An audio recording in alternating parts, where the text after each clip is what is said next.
আসসালামু আলাইকুম। অবিরাম বাংলা সংবাদে সবাইকে স্বাগত জানাচ্ছি আমি চিন্তিয়া হক। শুরুতেই বিআরবি কেবল সংবাদ শিরোনাম। চট্টগ্রাম মহানগরী সিটি গেট এলাকায় কাভার্ড ভ্যান ও পিকআপের সংঘর্ষে ৫ জন নিহত, আহত ৩। যানবাহন চলাচল ব্যাহত।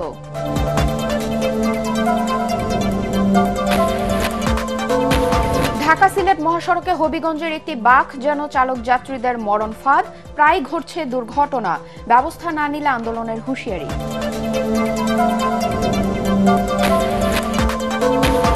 পদ্মা বিষখালী ও খোয়াই নদীর ভাঙনে দিশেহারা শরীয়তপুর, ঝালকাঠি ও হবিগঞ্জের বাসিন্দারা, দিন কাটছে আতঙ্কে, বাঁধ নির্মাণের দাবি। এবং যুক্তরাষ্ট্রের সঙ্গে ভারতের বাণিজ্য সংঘাত, মার্কিন প্রতিনিধি দলের দিল্লি সফর বাতিলে উদ্বিগ্ন মোদি, ট্রাম্পের মান ভাঙাতে যাবেন ওয়াশিংটনে।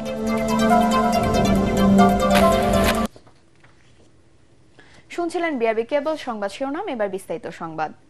চট্টগ্রাম মহানগরী সিটি গেট এলাকায় কাভার্ড ভ্যান ও পিকআপের সংঘর্ষে মারা গেছেন অন্তত ৫ জন। ভোর 4:45টায় এই দুর্ঘটনা ঘটে। স্থানীয়রা জানান পিকআপটি চট্টগ্রামের ভাটিয়ারি থেকে নগরীর ফিশারি ঘাটের দিকে যাচ্ছিল।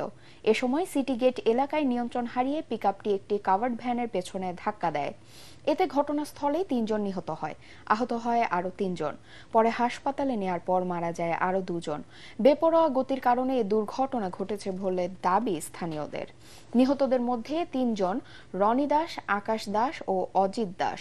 বাকি 2 জনের নাম পরিচয়ে পাওয়া যায়নি। ঢাকা সিলেট মহাসড়কে হবিগঞ্জের কল্যাণপুরে একটি বাস পরিণত হয়েছে মরণ ফাঁদে। এখানে প্রায় ঘটছে দুর্ঘটনা, ঝরছে অনেক প্রাণ।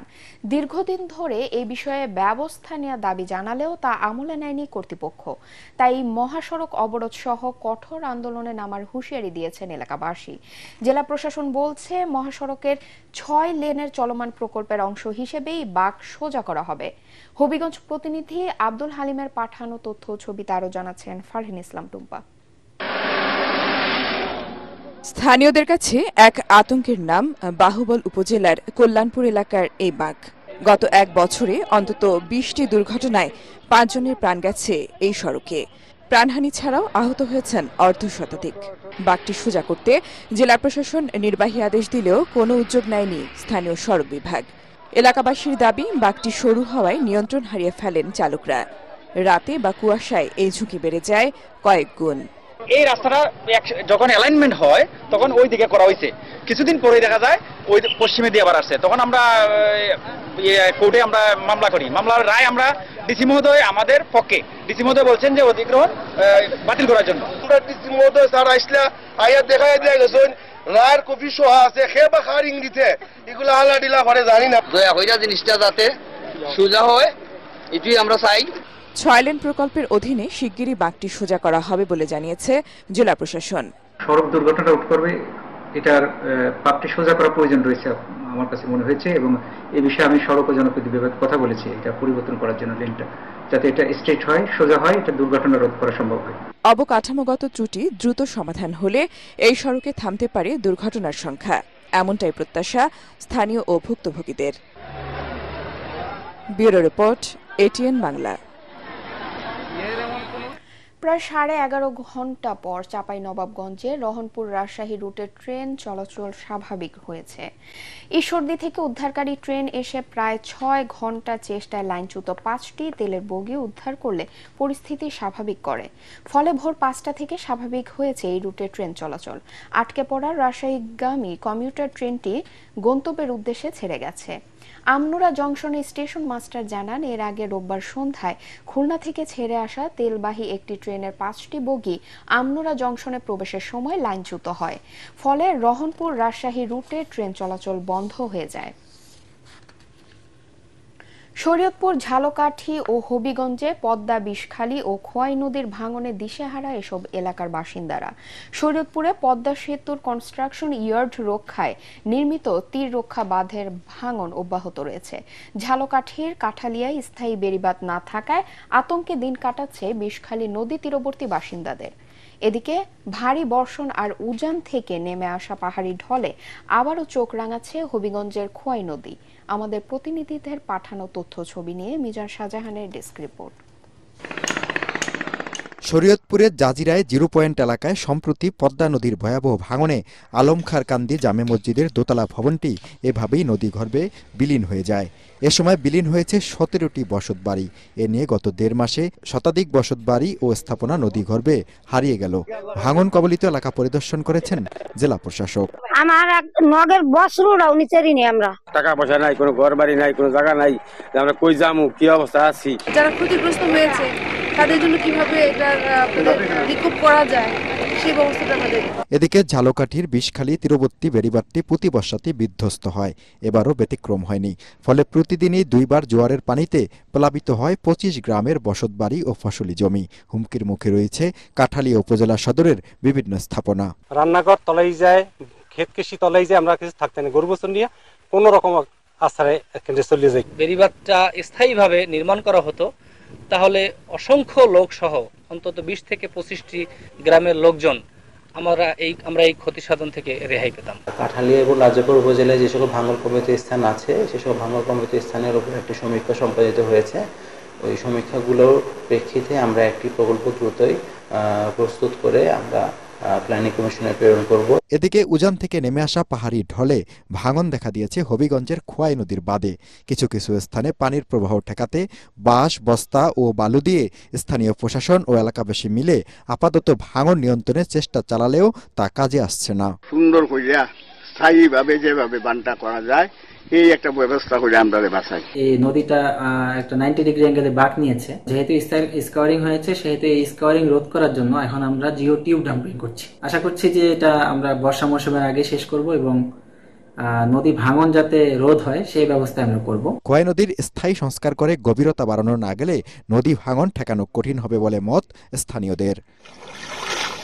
মিজান শাহজাহান, এটিএন বাংলা। ভরা মৌসুমেও কাঙ্ক্ষিত ইলিশ ধরা পড়ছে না জেলেদের জালে। এতে চাঁদপুর বড় স্টেশন মাছ ঘাটে কমে গেছে মাছের সরবরাহ। আড়তদাররা বলছেন বছরের এই সময় এই ঘাটে 1000 মনের বেশি ইলিশ আসলেও এবার তা অর্ধেকে নেমেছে। এতে দাম বেড়েছে ইলিশের। ব্যবসায়ীরা বলছেন মাছের যোগান বাড়লে কমবে দাম। চাঁদপুর প্রতিনিধি বিল্লাল ঢালির পাঠানো তথ্য ছবিতে আরো জানাচ্ছেন ফারহিন ইসলাম টুম্পা। প্রতি বছর আগস্ট সেপ্টেম্বরের এই সময় চাঁদপুর বড় স্টেশন মাছঘাটে 1000 মনের বেশি ইলিশ এলেও বর্তমানে আসছে মাত্র 400 থেকে 500 মন। আকারে ছোট ইলিশের সরবরাহ বাড়লেও পদ্মা মেঘনার বড় আকারের মাছের যোগান কম। প্রতি কেজি ইলিশ বিক্রি হচ্ছে 2400 থেকে 2500 টাকা কেজি। এতে হতাশ ক্রেতারা। এই দামে তো যারা সাধারণ আমরা ক্রেতা আছি তারা তো কিনতে পারবে না। এখন মাছের পুরো মাইল সিজন দাম কম। আগে ছিল 1 কেজির মাছ 900 থেকে 1000 বা 1200, বর্তমানে সেই মাছ এগুলো 2400 টাকা। আড়তদাররা বলছেন প্রতি বছর গাণিতিক হারে কমছে ইলিশের উৎপাদন ও সরবরাহ। অন্যদিকে চাহিদা বেড়েছে দ্বিগুণ। চাঁদপুরের লোকাল মাছ আপনার আমদানি খুবই কম থাকার কারণে দাম বেশি। দক্ষিণাঞ্চলের মাছ আপনার প্রায় 1 কেজি 1.5 কেজি এই ধরনের মাছই বেশি, ওইখানকার মাছটাই এখন আমদানি মোটামুটি বেশি। সরবরাহ বাড়লে ইলিশের দাম কমার আশা চাঁদপুর মৎস্য বণিক সমিতির নেতাদের।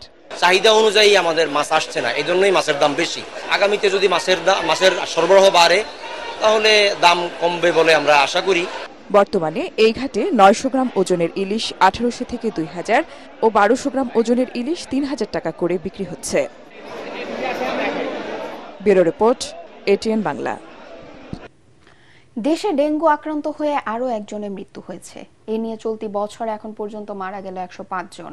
নতুন করে হাসপাতালে ভর্তি হয়েছে 466 জন। এবছর ডেঙ্গু আক্রান্ত হয়ে ভর্তি রোগীর সংখ্যা দাঁড়ালো 26,378 জনে। স্বাস্থ্য অধিদপ্তরের প্রেস বিজ্ঞপ্তিতে এসব তথ্য জানানো হয়। এতে আরও বলা হয় সারা দেশের বিভিন্ন সরকারি ও বেসরকারি হাসপাতালে বর্তমানে 1262 জন ভর্তি রয়েছে। এর মধ্যে ঢাকায় 410 জন, বাকি 852 জন অন্যান্য বিভাগে। ডেঙ্গু ও চিকুনগুনিয়া সহ মশাবাহিত বিভিন্ন ভয়াবহ রোগের প্রাদুর্ভাব বেড়েই চলেছে। নিজেকে এবং পরিবারের সবাইকে মশা থেকে সম্পূর্ণ সুরক্ষিত রাখতে ঘরে ব্যবহার করুন এক্সপেল ন্যাচারাল অ্যারোসল, আর ঘরের বাইরে সাথে রাখুন expel natural mosquito repellent spray, যা সরাসরি ত্বকে ব্যবহার করা যায়। মার্কিন শুল্ক ও রাশিয়ার কাছ থেকে তেল কেনায় যুক্তরাষ্ট্রের সঙ্গে ভারতের বন্ধুত্বপূর্ণ সম্পর্কে টানাপোড়েন চলছে।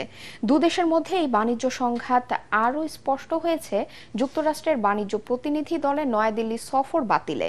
দ্বিপক্ষীয় বাণিজ্য চুক্তি করতে আগামী 25 থেকে 29 আগস্ট নয়াদিল্লিতে বৈঠক হওয়ার কথা থাকলেও ভারতে আসছে না মার্কিন প্রতিনিধি দল। এতে ট্রাম্পের ওপর ক্ষেপেছেন মোদি, ভারতের উপর চটেছেন ট্রাম্প। তবে ট্রাম্প মোদির এই মান অভিমানে লাভবান হতে পারে পুতিন। বিস্তারিত শরীফুল ইসলামের প্রতিবেদনে। চলতি মাসের শুরুতে ভারতীয় পণ্যের উপর অতিরিক্ত 25% শুল্ক আরোপের ঘোষণা দেন মার্কিন প্রেসিডেন্ট। রাশিয়ার কাছ থেকে অপরিশোধিত তেল আমদানির শাস্তি হিসেবে এই শুল্ক আরোপ করেন ডোনাল্ড ট্রাম্প। এ নিয়ে যুক্তরাষ্ট্রের সাথে বাণিজ্য আলোচনা এবং প্রেসিডেন্ট ট্রাম্পের অভিমান ভাঙানোর উদ্যোগ নেয় নয়াদিল্লি। আগামী 25 থেকে 29 আগস্ট ভারতে আসার কথা ছিল মার্কিন বাণিজ্য প্রতিনিধি দলের, কিন্তু দুদেশের বাণিজ্য চুক্তি নিয়ে আলোচনার নির্ধারিত এই বৈঠক বাতিল করেছে Washington. Make America great again. বহুল প্রত্যাশিত বৈঠকটি স্থগিত হওয়ায় আলোচনার নতুন তারিখ এখনো অনিশ্চিত। ফলে 27 আগস্ট থেকে ভারতীয় পণ্যের উপর আরোপিত অতিরিক্ত শুল্ক স্থগিত বা প্রত্যাহারের সম্ভাবনা আপাতত ভেস্তে গেল। বর্ধিত এই শুল্ক কার্যকর হলে কিছু ভারতীয় পণ্যের উপর যুক্তরাষ্ট্রের শুল্ক বেড়ে দাঁড়াবে 50% পর্যন্ত। চলমান বাণিজ্য যুদ্ধে যুক্তরাষ্ট্র যত শুল্ক আরোপ করেছে এর মধ্যে এটিই সর্বোচ্চ, যা বড় দুশ্চিন্তায় ফেলে দিয়েছে প্রধানমন্ত্রী নরেন্দ্র মোদীকে। It is a very drastic step that President Trump has taken. So this is going to be a very hard time for us. Of course, 50% is a huge tariff. And not only that, simultaneously what is happening now, at least at this point of time, with China, the America is having a tariff pause. এর আগে Washington নয়াদিল্লির 5 দফা বৈঠক ব্যর্থ হয়। ভারতের কৃষি ও দুগ্ধ খাত উন্মুক্ত করা এবং রাশিয়া থেকে তেল আমদানি বন্ধের মতো ইস্যুতে সমঝোতা না হওয়ায় দুই মিত্র ট্রাম্প ও মোদির মধ্যে দূরত্ব এখন স্পষ্ট বলে মনে করেন বিশ্লেষকরা।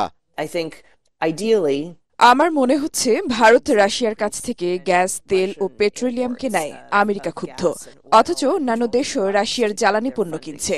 মার্কিন শুল্ক ভারতের বৃহত্তম রপ্তানি বাজারকে হুমকিতে ফেলে দিয়েছে।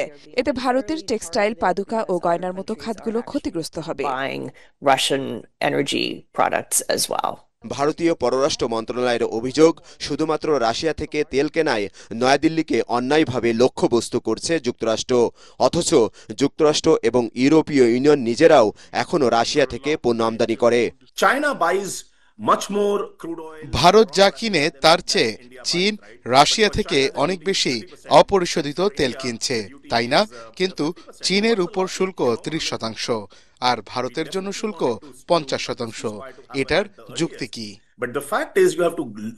এদিকে যুক্তরাষ্ট্রের সঙ্গে সম্পর্কের অবনতিতে রাজনৈতিক ফায়দা নেওয়ার চেষ্টা করছেন নরেন্দ্র মোদী। গত 8 বছরের মধ্যে সবচেয়ে বড় কর ছাড়ের ঘোষণা দিয়েছেন তিনি। দেশটির ব্যবসায়ী ও রাজনৈতিক বিশ্লেষকরা সরকারের এই সিদ্ধান্তকে স্বাগত জানালেও যুক্তরাষ্ট্রের সঙ্গে চলমান বাণিজ্য সংঘাতে ভাবমূর্তি তলানিতে নামতে পারে হিন্দুত্ববাদী বিজেপি সরকারের। Shariful Islam, ATN Bangla. Barishal Sherebangla medical college হাসপাতালে ইন্টার্ন চিকিৎসকদের অনির্দিষ্টকালে কর্মবিরতি চলছে। কর্মস্থলে নিরাপত্তা নিশ্চিতের দাবিতে রোববার বিকেল থেকে অনির্দিষ্টকালের জন্য এই কর্মবিরতি শুরু করেন হাসপাতালের ইন্টার্ন চিকিৎসকরা। এদিকে কর্মবিরতির কারণে মারাত্মকভাবে ব্যাহত হচ্ছে হাসপাতালে চিকিৎসা সেবা কার্যক্রম। তবে জরুরি চিকিৎসা চলছে বলে জানিয়েছেন হাসপাতাল কর্তৃপক্ষ। এবারে আন্তর্জাতিক সংবাদ।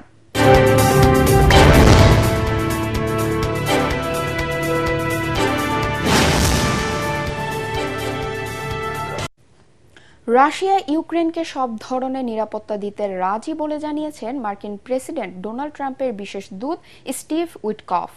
আন্তর্জাতিক গণমাধ্যমে দেওয়া সাক্ষাৎকারে তিনি বলেন, রুশ প্রেসিডেন্ট পুতিনের এই সিদ্ধান্ত ইউক্রেন ইস্যুতে আলোচনার মোড় বদলে দিতে পারে।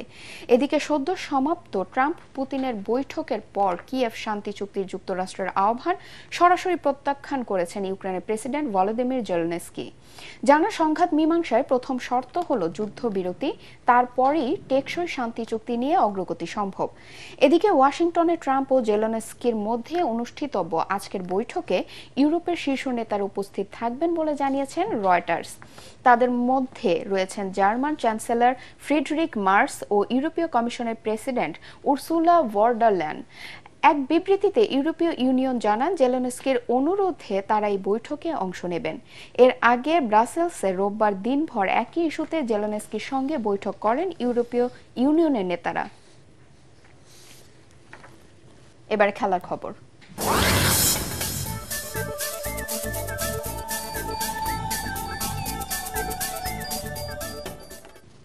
ইংলিশ প্রিমিয়ার লিগ মৌসুমের প্রথম ম্যাচেই হেরে গেল ম্যানচেস্টার ইউনাইটেড।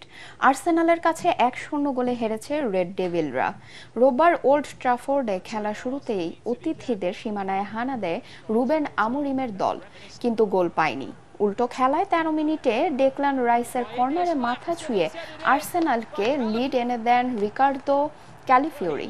শেষ পর্যন্ত 1 গোলের জয় নিয়েই মাঠ ছাড়ে মিকেল আর্তেটার দল। অন্য ম্যাচে ক্লাব বিশ্বকাপ জয়ী চেলসিকে রুখে দিয়েছে ক্রিস্টাল প্যালেস। ম্যাচটি গোলশূন্যভাবে শেষ হয়। এদিকে ব্রেন্টফোর্ডকে 3-1 গোলের ব্যবধানে হারিয়েছে নটিংহাম ফরেস্ট। স্প্যানিশ লা লিগায় অ্যাটলেটিকো মাদ্রিদকে 2-1 গোলে হারিয়েছে স্প্যানিয়ল। তবে স্প্যানিয়লের মাঠে খেলা 37 মিনিটে ফ্রি কিকে ডিয়েগো সিমিওনের দলকে এগিয়ে নেন জুলিয়ান আলভারেজ।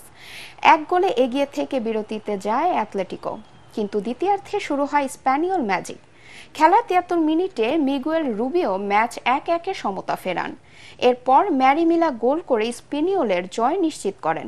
লা লিগার অন্য ম্যাচে অ্যাথলেটিক ক্লাব 3-2 গোলে সেভিয়াকে এবং গেটাফে 2-0 গোলে হারায় সেন্টাভিওকে। একটি ঘোষণা।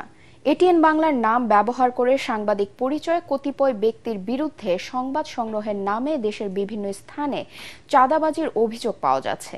এ ধরনের চাঁদাবাজ ও ভুয়া নাম ব্যবহারকারীদের নিকটস্থ থানায় সোপর্দ করার জন্য অনুরোধ জানাচ্ছেন এটিএন বাংলা কর্তৃপক্ষ। এছাড়াও প্রতিষ্ঠানটিতে সাংবাদিক ও জনবল নিয়োগের ভুয়া বিজ্ঞাপন দিয়ে একটি চক্র প্রতারণা করছে। বর্তমানে এটিএন বাংলায় কোনো ধরনের নিয়োগ প্রক্রিয়া চলছে না। নিয়োগ নিয়ে কারো সাথে আর্থিক লেনদেন না করার অনুরোধ জানাচ্ছে এটিএন বাংলা কর্তৃপক্ষ। শেষ করার আগে বিআরবি কেবল সংবাদ শিরোনাম আরেকবার। চট্টগ্রাম মহানগরী সিটি গেট এলাকায় কাভার্ড ভ্যান ও পিকআপের সংঘর্ষে 5 জন নিহত, আহত 3, যানবাহন চলাচল ব্যাহত।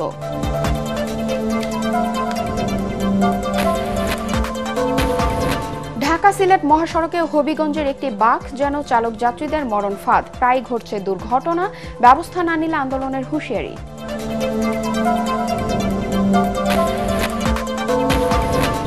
পদ্মা, বিষখালী ও খোয়াই নদীর ভাঙনে দিশেহারা শরীয়তপুর, ঝালকাঠি ও হবিগঞ্জের বাসিন্দারা। দিন কাটছে আতঙ্কে, বাঁধ নির্মাণের দাবি। এবং যুক্তরাষ্ট্রের সঙ্গে ভারতের বাণিজ্য সংঘাত, মার্কিন প্রতিনিধি দলের দিল্লি সফর বাতিলে উদ্বিগ্ন মোদি, ট্রাম্পের মান ভাঙাতে যাবেন ওয়াশিংটনে। পরবর্তী সংবাদ দেখার আমন্ত্রণ জানিয়ে এখনকার মতো শেষ করছি। এটিএন বাংলা সংবাদ ইউটিউবে দেখতে ব্রাউজ করুন, youtube/ATN Bangla News। ধন্যবাদ সবাইকে।